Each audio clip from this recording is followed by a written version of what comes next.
Hi there, my name is Tommaso Fontani, and I'm responsible for electromechanical maintenance and risk analysis within Hydro O&M, Enel Green Power.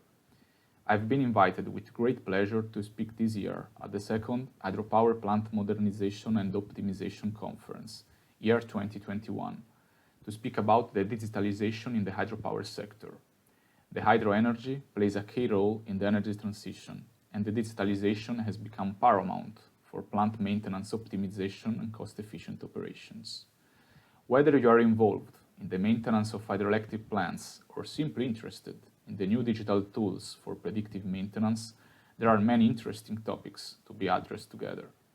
Hopefully, the discussion will bring you some insights for possible best practices to be introduced in your day-by-day business activity. Thank you, Prospero, for the invitation and the opportunity. I really look forward to meeting you all at the conference. Bye-bye.